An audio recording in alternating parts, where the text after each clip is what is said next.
Top quality और consistent performance के लिए सिर्फ सिल्वर पंप नाम याद रखना।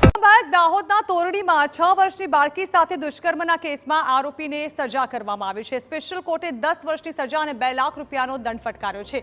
આરોપીએ 6 વર્ષની બાળકી સાથે દુષ્કર્મ બાદ તેની હત્યા કરી હતી। સરકારે ઘટનાની ગંભીરતાને જોઈને 12 દિવસમાં ચાર્જશીટ કરી હતી દાખલ, જે 150 સાક્ષી સહિતની બાબતોનો સમાવેશ કરી કડક કાર્યવાહી કરાઈ હતી। આ કેસમાં વિશેષ સરકારી વકીલ તરીકે અમિત નાયરની નિમણૂક કરાઈ હતી।